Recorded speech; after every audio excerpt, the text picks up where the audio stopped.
Você sabe que Ogum também é São Jorge. Você sabe que Ansan é Santa Bárbara. E já ouviu falar de sincretismo religioso. Mas o que é isso? E isso é certo ou isso é errado? Um salve com muita alegria. Pessoal, eu sou o Márcio Caindo, um Band Boa, e venho aqui fazer um convite especial para você que já é sacerdote, que tem a missão de sacerdócio na sua vida ou que quer ter conhecimentos avançados de Umbanda. Eu venho convidar você para fazer o nosso curso de Fundamentos para o Sacerdócio, um curso que eu fiz com todo o meu amor e meu carinho, onde eu coloco todos os meus conhecimentos e todas as minhas experiências, inclusive ensinamentos de pais de santo mais antigos, Pai Osmildo, Pai Ronaldo Linares, Mãe Alda, tantos os pais de santo da antigas, mais velhos, com os quais tive oportunidade de conviver e aprender. E eu coloco tudo isso nesse curso para você, um curso que você vai aprender tudo, não somente as obrigações aos orixás, que é importante, mas tudo sobre como o sacerdote deve agir, o que o sacerdote deve saber, como conduzir um terreiro, uma gira, como fazer a macia, a boa, como utilizar a pólvora, como utilizar bate-folha e tantos outros fundamentos da nossa Umbanda. Você vai aprender inclusive como regularizar a sua casa perante a lei, tudo que um sacerdote de verdade precisa saber para ter um terreiro legalizado, devidamente assentado. Você vai aprender assentamento vibratório, assentamento energético. Não é um curso curto, mas é um curso que eu falo que vale muito a pena. E eu convido você para fazer parte da terceira turma. São 2 turmas já muito satisfeitas e eu gostaria de poder dividir tudo isso que eu tenho com você, para que você também possa viver a Umbanda como eu vivo, sentir a Umbanda e permitir que a Umbanda transforme a sua vida, mas que você seja o agente transformador da vida de outras pessoas também para muito melhor. Por isso eu peço, me dê a honra de ser o seu professor. Matrículas abertas, conversa com Sombra por esse contato. Te aguardo na primeira aula. Um salve com muita alegria, família Band Boa! Olha, chega a ser abençoado, é um bálsamo que cai sobre nós quando estamos na sua presença. Gratidão a você e a toda a família Band Boa que sempre nos prestigia. O canal não para de crescer, gente. Graças a todos vocês. Você que é da família já sabe, deixa o like agora porque você sabe que o vídeo vai ser bom. Você sabe que a gente faz com amor, carinho e respeito por você. Não deixe de comentar no final e não deixe de compartilhar. Agora, se você chegou agora e está querendo saber se vai ser bom ou não, eu te garanto, olha, você não vai se arrepender. Um vídeo bacana que a gente faz com tudo o melhor. A gente se dedica para trazer informação de qualidade para você. Então, para fazer parte da nossa querida e amada família, você clica no botão inscrever-se e clica no sininho para receber sempre as notificações de novos vídeos. E aí, aquela velha história, como é que você teve essa ideia de fazer vídeo de sincretismo religioso, Márcio? Eu percebi que eu já havia falado pontualmente, rapidamente sobre esse tema inúmeras vezes no canal. Mas fui procurar na lista de vídeos do canal do Band Boa se nós tínhamos gravado um vídeo só sobre isso, sincretismo religioso. Eu percebi que não. Eu falei, uai, por que será? Depois eu entendi, porque é muito fácil a gente explicar rapidamente esse sincretismo religioso. Difícil é a gente se aprofundar no tema, que é o que eu vou fazer nesse vídeo. E se minha explicação não for tão clara, me perdoe, porque é um assunto complicado. Falar de sincretismo religioso é tão difícil quanto falar, por exemplo, de egrégora, que é um outro conceito bem complicado de se transmitir. Antes de falar de sincretismo religioso, vamos falar de sincretismo. O que seria o sincretismo? Sincretismo seria uma fusão, pode ser de culturas, pode ser de filosofia, pode ser de doutrinas, pode ser culinária, pode ser de uma série de coisas, inclusive religiosa. E essa fusão se dá por convívio de culturas ou de situações diferentes. Então, se você pegar um membro de uma cultura extremamente diferente do Brasil, vamos pensar alguém da China, por exemplo, que tem uma cultura bem diferente da brasileira, e você mantiver convívio muito tempo com essa pessoa, você certamente absorverá muitas coisas desse seu amigo chinês e esse chinês também absorverá muitas coisas suas, sem que nenhum perca a ideia original dos seus propósitos, das suas crenças e da sua ideologia. A primeira vez que a palavra sincretismo foi utilizada, para a gente ilustrar um pouco mais, foi na Grécia Antiga, quando em Creta, Creta era um arquipélago, eram várias ilhas e cada ilha era uma nação. Só que o dia que eles tiveram um adversário, um inimigo em comum, todas essas nações se reuniram, fizeram um sincretismo para poder se defender desse inimigo em comum. Essa é a primeira vez que a gente vê registrado o sincretismos do grego, que depois foi utilizado na França. E o sincretismo ele pode se dar em diversas situações, mas eu acho que a religiosa é a mais clara e a que é mais visível na história da humanidade. Se você pegar o próprio cristianismo, o catolicismo especificamente, mas o cristianismo de uma forma geral, a gente vê muita coisa da religião judaica que foi aproveitada de crença. Essa convivência judaica foi remodelada numa vivência, numa doutrina cristã. Então a gente já vê um sincretismo nessa situação. Se você pegar a história da própria Igreja Católica, que para poder se proliferar, ela tinha como adversária, como concorrente, vamos colocar dessa forma, inúmeros cultos pagãos na Europa. E tinha dificuldade de se expandir por este motivo. Então o que ela fez? Só para citar apenas um caso, porque existem inúmeros da Igreja Católica. Ela pegou, por exemplo, a data do Natal, que a gente tem como 25 de dezembro, que para os povos pagãos era solstício de inverno ou o dia do nascimento do Deus Sol. E a Igreja Católica colocou o Natal, o nascimento de Jesus, nessa data. Por quê? Porque ela sabia que não iria conseguir fazer com que eles parassem de cultuar, de festejar essa data. Então ela coloca uma grande comemoração, uma grande celebração nesta data, para que ela pudesse absorver. E muitos aspectos de Natal que a gente tem nos dias de hoje ainda são poucos, mas tem alguns resquícios da cultura paganista da época. Estou falando aqui, pessoal, de 1700, 1600 anos atrás. Um outro caso muito conhecido, e daria para a gente pegar muitos, tá, gente?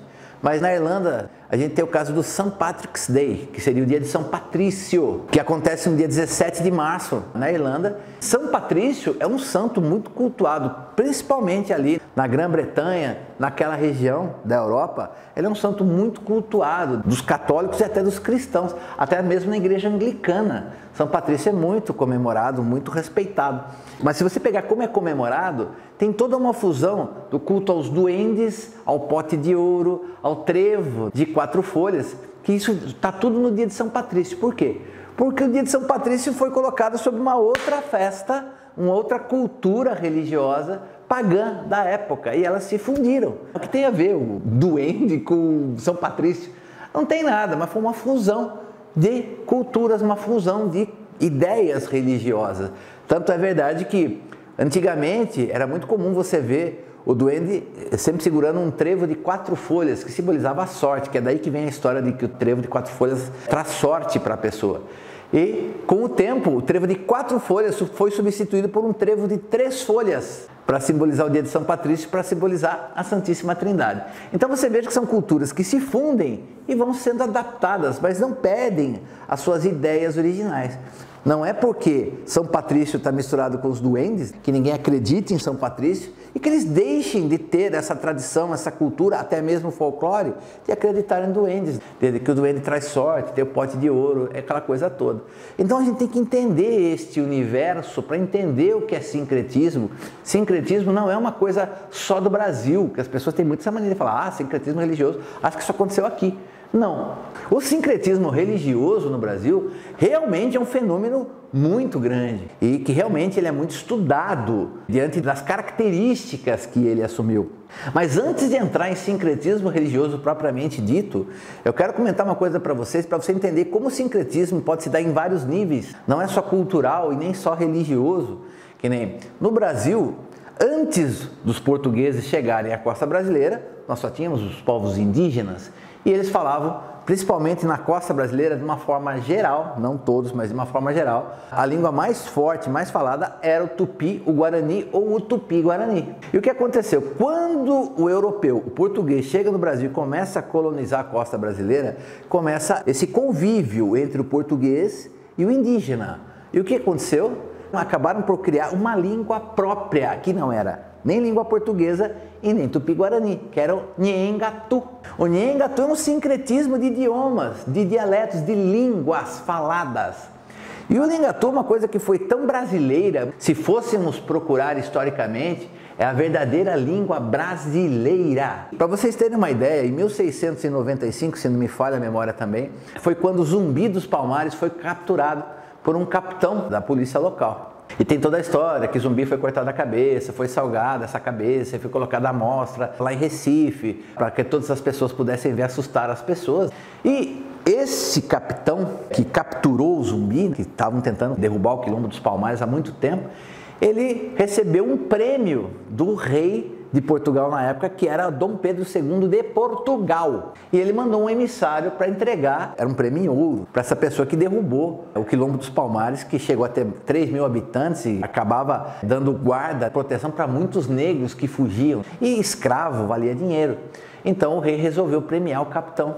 E nesse dia que o enviado do rei chega no Brasil, esse capitão é convidado para receber o prêmio. O capitão não sabia falar português. O Nheengatu era tão específico que quem falava português não entendia o Nheengatu. E quem era só indígena também não entendia o Nheengatu.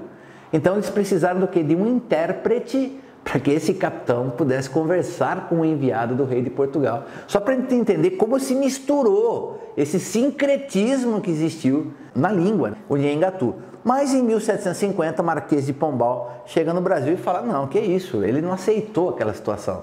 A língua oficial da colônia é o português e ele, de certa forma, bane, ele acaba com o uso do Nheengatu. Mas ele baniu a língua, mas não baniu a maioria das coisas que vieram da língua. Tanto que a maioria das cidades brasileiras que não são nomes de santo, normalmente tem um nome indígena. Termos como Jacaré, Tremembé, Butantã, Tatuapé, Pipoca, Sorocaba, minha cidade Sorocaba é um nome indígena, Boituva, Tatuí, cidades aqui do estado de São Paulo, são todos nomes indígenas, que são o quê? Sobreviventes do Nheengatu. Essa parte indígena que é sobrevivente desta língua, que ela foi mesmo quase que morta. Hoje o Nheengatu é uma língua basicamente morta, falada por poucos povos no Amazonas. Então só para a gente entender que o sincretismo não é só religioso. Aí sim a gente pode entender, vamos agora mergulhar nessa ideia do sincretismo religioso no Brasil, que para nós, que somos de uma religião afro-brasileira, e muitos estudiosos, inclusive antropólogos, gostam de chamar a Umbanda de uma religião afrocristã, esse movimento afrocristão que existe não somente na Umbanda, mas em algumas outras religiões afro-brasileiras, ele merece ser estudado. Agora, vamos entender o que é e onde começou tudo isso.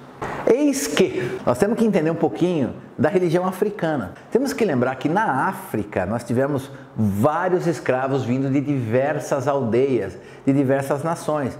Nós tivemos escravos que vieram da Yorubalândia, do Daomé, que vieram de Angola, que vieram do Congo. Cada um desses lugares tinha uma forma de entender o sagrado. Na Yorubalândia nós temos o culto aos orixás, mas lembrando que não era que você encontrava o culto a todos os orixás em todos os lugares. Cada cidade tinha um orixá mais de devoção, podia ter 1, 2 ou até 3, mas era normal ter um mais importante. E se você pega o pessoal ali, os escravos que vieram do Benin, de Togo, eles vão cultuar os Oduns, que seriam divindades similares aos orixás. Na Angola, você vai encontrar os Inquices, que são similares, divindades similares, que você vai encontrar tanto no Daomé quanto na Yorubalândia. Então, esse universo veio para o Brasil. E uma coisa que é importante entender é que os escravos nunca eram trazidos todos do mesmo lugar. Eles eram misturados. Por quê? Eles misturados, eles tinham dificuldade de comunicação, porque os dialetos eram diferentes, e assim ficava mais difícil uma rebelião, um motim durante a viagem do navio negreiro. Então isso já era feito de caso pensado. E quando chegavam, vamos pensar no Brasil, né, focando na ideia do Brasil, chegavam no Brasil, eles eram mais uma vez misturados. E quando eles eram comprados, chegavam cada um em sua fazenda, cada grupo em sua senzala, a primeira dificuldade era aprender a língua um do outro. E depois cada um queria cultuar o seu sagrado. Os angolanos queriam cultuar os seus inquices, os daumeanos queriam cultuar os seus voduns e os yorubás queriam cultuar os seus orixás. E para que todos pudessem cultuar o seu sagrado ao mesmo tempo, eles reuniram esse panteão de orixás que a gente tem hoje, criando assim as raízes do candomblé. Mas é óbvio que o branco, essa cultura branca no Brasil era dominante. E ela queria o quê? Impor a sua cultura, a sua religião à força, tanto sobre os indígenas quanto também sobre os negros. E o que acontece? O negro ele é forçado a ir nas missas todos os domingos, o negro é forçado a se batizar perante a Igreja Católica. Isso é uma coisa muito bonita dessa resistência cultural e religiosa dos negros escravizados no Brasil, porque eles queriam continuar o seu culto, a sua religião, mas o senhor dos escravos, o dono da fazenda, ele ficava monitorando o que os escravos faziam. E o que eles faziam? Para conseguir continuar a cultuar seus orixás, o que eles fizeram? Eles associaram orixás a santos católicos. E os negros escravos muitas vezes chegavam aos seus senhores, aos seus patrões, e pediam imagens de santos católicos, de Santo Antônio, de São Jorge, de Santa Bárbara, de Nossa Senhora. E esse patrão ficava feliz, falava, nossa, os negros realmente entenderam a nossa religião, estão cultuando a nossa religião. E lá nas suas senzalas, eles faziam um pequeno altar, só que eles faziam no chão. Normalmente, ou dentro da estátua, ou abaixo da estátua, enterrado no chão, tinha um otá, que simbolizava o axé daquele orixá. Então, na imagem de São Jorge, por exemplo, ele pegava um otá consagrado a Ogum, uma pedra, otá é uma pedra de axé, um axé que ele havia retirado da natureza com axé de Ogum, ou ele colocava dentro daquela imagem, ou ele enterrava embaixo, onde a imagem ficava. E quando o patrão mandava o capitão do mato, o capataz, verificar o que os negros estavam fazendo à noite, eles estavam todos orando de frente às imagens católicas. Era o que eles viam, só que na realidade eles estavam orando para seus orixás. Com o tempo, esse convívio do negro com o branco, absorvendo a sua tradição, a sua cultura, a sua religião, ao mesmo tempo que ele tentava fazer sobreviver a sua cultura e a sua religião, acabou que com o tempo era muito comum para os escravos que vieram nas gerações seguintes entender que uma coisa era igual a outra, que São Jorge era igual a Ogum, que Iemanjá era igual a Nossa Senhora, que Santa Bárbara era igual a Iansã, que Oxum era Nossa Senhora da Conceição, ou depois Nossa Senhora da Aparecida. E essa cultura de que um era igual ao outro ficou muito arraigada. E eu acho isso muito interessante, porque nós estamos falando de coisas que os escravos faziam desde o século XVII. E a gente chega no século XIX, com a montagem, com a formação dos primeiros candomblés na Bahia, com essa cultura muito clara desse sincretismo religioso, de uma cultura, no caso de uma religião de origem africana que absorve essa coisa dessa religião branca católica e se funde. E para o brasileiro isso é muito comum.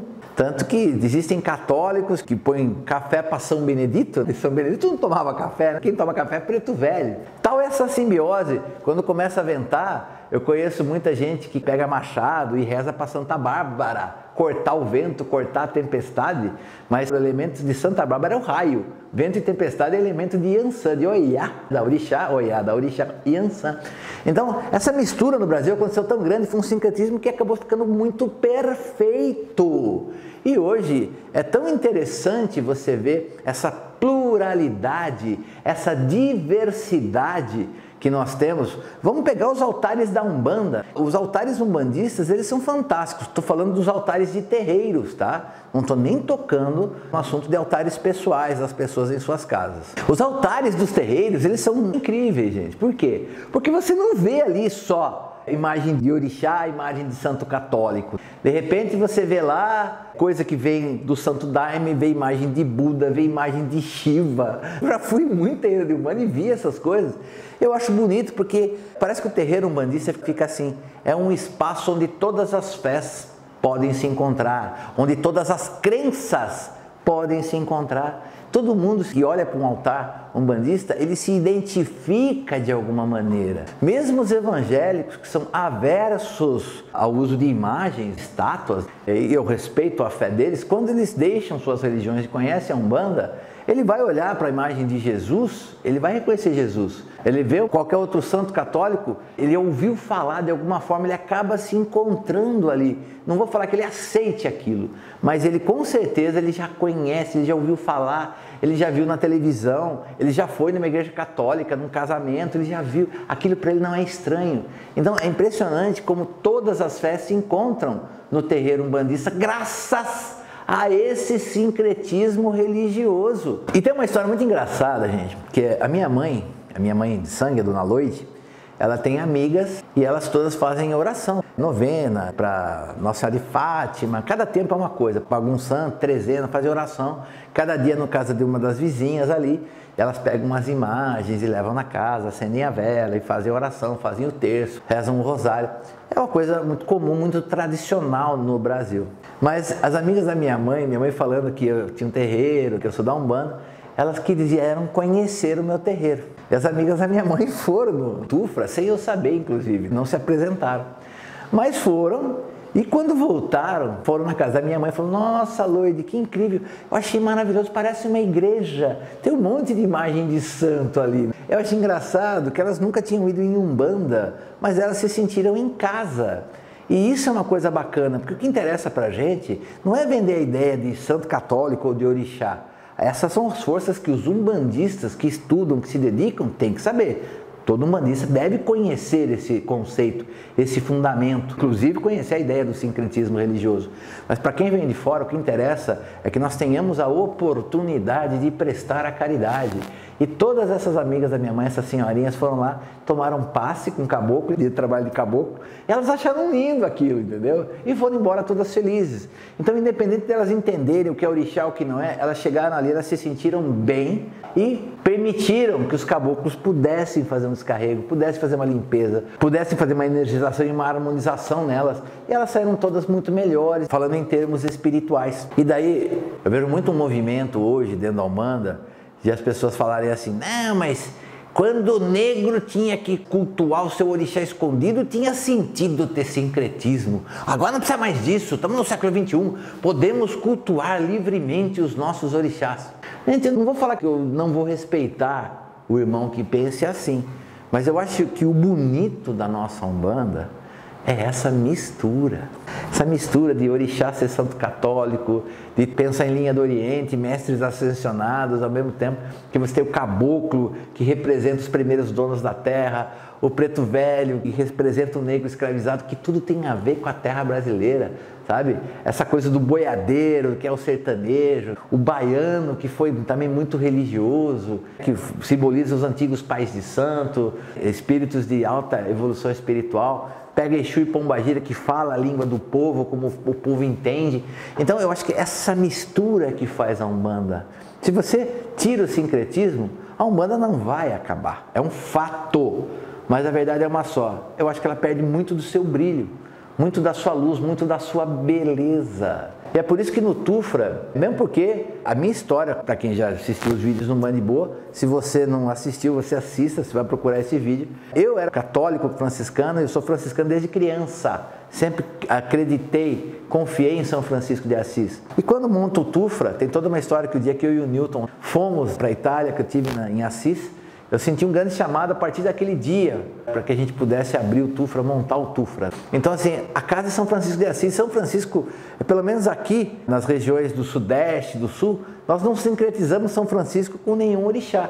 No Nordeste você encontra algumas religiões afro-brasileiras que sincretizam sim, e eu nem sabia disso, São Francisco com Xangu, que é o meu orixá de frente. Então assim, a casa tem todo um aspecto, as imagens principais são todas católicas. Mas também no altar você vai encontrar cigano, você vai encontrar marinheiro, você vai encontrar as imagens dos pretos velhos, dos índios. E eu acho isso faz da Umbanda ser a Umbanda que é. Essa Umbanda plural, diversa, que nem o nosso país é. Uma outra coisa que eu acho bacana de dizer, gente, para mim poder encerrar o vídeo, é que é o seguinte: o nosso país, Brasil, a cultura brasileira, genuinamente brasileira, ela é uma fusão de uma série de outras tradições, de outros países, de tantos povos que vieram para o Brasil. A nossa língua mesmo, se você pegar, a gente falou de exemplos de palavras como o jacaré, o butantã, que são indígenas. A palavra encrenca, ela vem de uma origem alemã, de einkrank, que significa um doente. Quando vinha um doente, as pessoas falavam einkrank, o alemão falava isso, então é encrenca. A palavra sorvete vem do charvat, do árabe. Então nós temos uma cultura maravilhosa, onde todo mundo contribuiu, sabe? O pessoal do Oriente Médio, o pessoal da Europa, os povos originais da nossa terra, aqueles que vieram escravizados para cá, os povos orientais que vieram para cá, japoneses, chineses. Então, a nossa cultura é linda, porque ela é plural, ela é diversa. Eu acho que a nossa Umbanda, inclusive, é a religião que mais e melhor representa a cultura brasileira, esse mundo brasileiro, esse universo Brasil, que é essa pluralidade, onde todos têm espaço para a sua fé, para a sua crença, de encontrar um pedacinho do que ela acredita dentro de um altar umbandista. Eu acho que é isso que faz a Umbanda ser a religião que, na minha modesta opinião, é a religião que mais cresce nesse momento do Brasil. Inclusive, eu já vou abrir uma campanha aqui para a gente encerrar o vídeo. Ano que vem, tudo indica que teremos censo. A gente vai abrir uma campanha mais forte ano que vem, mas quero já avisar e pedir a colaboração de todos. Quando se perguntarem, se forem questionados pelo censo, digam: eu sou umbandista. Não fale espiritualista, não fale espírita, não tenha medo, assuma que seja umbandista, para a gente ter a certeza de quantos umbandistas tem no Brasil hoje. Eu te garanto que são muitos. E este é o vídeo de hoje, gente. Eu espero que eu tenha conseguidido transmitir com clareza, explicar o que é sincretismo, de onde vem e qual é o fenômeno que aconteceu no Brasil e por que o sincretismo é tão importante. Eu vou até mais além: sincretismo religioso é patrimônio da nossa Umbanda, patrimônio do nosso Brasil. E se você não deixou o like lá no começo, deixa o like agora, dá aquela força. Também comenta a sua visão de sincretismo religioso. Todas as opiniões são bem-vindas. Não deixe de compartilhar esse vídeo com todo mundo. E se você não se inscreveu lá no começo, queria ver se o cara é bom, se o canal era bom, eu acho que nós mostramos o nosso melhor. Somos dignos de receber a sua inscrição e que você clique no sininho para receber as notificações de novos vídeos. Você sabe o que eu quero? Eu quero que você fique de boa. Salve meu Pai Oxalá, salve Mestre Jesus Cristo, salve todos os santos católicos e todos os orixás.